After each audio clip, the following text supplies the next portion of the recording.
శుభ్రవతి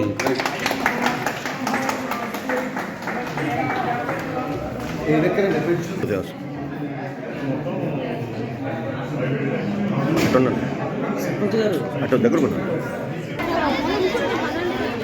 గౌరవనీయులు శ్రీ భీమిరెడ్డి లోకేశ్వరరెడ్డి గారిని ZPTC member ఇరువురు వారిని వేదికపైకి రావాల్సిందిగా ఆహ్వానిస్తూ ఉన్నాము. ఇసరపేట వారిని గౌరవనీయులు శ్రీ రెడ్డి శ్రీనివాసరావు గారు వైస్ ఎంపీపీ గారిని వేదికపైకి రావాల్సిందిగా ఆహ్వానిస్తూ ఉన్నాము. గౌరవనీయులు శ్రీమతి సాధుపాటి నాగమల్లేశ్వర గారు సర్పంచ్ విసరపేట వారిని వేదికపైకి రావాల్సిందిగా ఆహ్వానిస్తూ ఉన్నాము.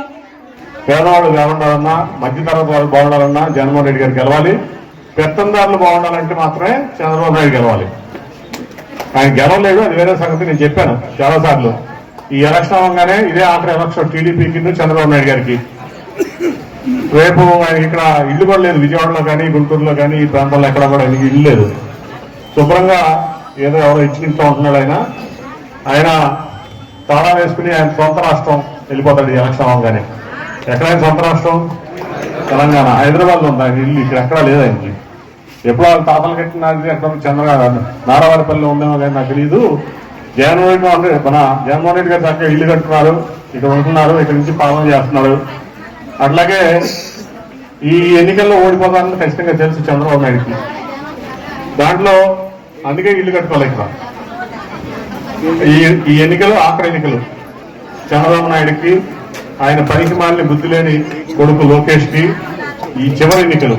టీడీపీ కూడా అంత పెద్ద ఎన్టీ రామారావు పెట్టిన పార్టీ. నాకు స్వామిదాస్కి చాలా బాధగా ఉన్న మాట చెప్పాలంటే కూడా. ఎందుకంటే స్వామిదాస్కి మరి 6 నుంచి 30 ఏళ్ళు టీడీపీలో పనిచేశాడు. నేను ఒక దాదాపు 12-13 ఏళ్ళ నుంచి నేను ఎంపీగా ఉన్నాను. అంతకుముందు కొంత ఇది చేసి ఉన్నాం. అయినా కూడా కానీ బాబు కొడుకులు చేసేటువంటి అదవ పనులు, చెత్త పనుల వల్ల పేద ప్రజలకు దూరం అయిపోయింది టీడీపీ.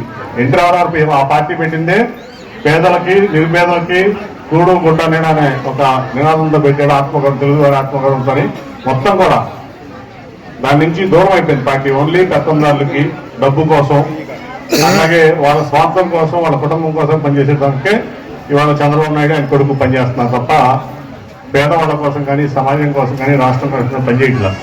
ఎందుకంటే మీరందరూ బాగుంటే ఈ రాష్ట్రం బాగుంటుందని భావించేటువంటి వ్యక్తి జగన్మోహన్ రెడ్డి గారు. చాలా మంది అంటారు ఈనాడు పేపర్లోనో, జ్యోతి పేపర్లోనో, టీవీ5 న్యూస్లోనో అభివృద్ధి లేదని. మీ అందరూ బాగుంటే మీ సంతోషం, మీ సుఖం, మీ ఆనందం, మీ యొక్క పిల్లలు బాగా చదువుకుంటే దానికంటే అభివృద్ధి ఏముందని నేను అడుగుతున్నాను.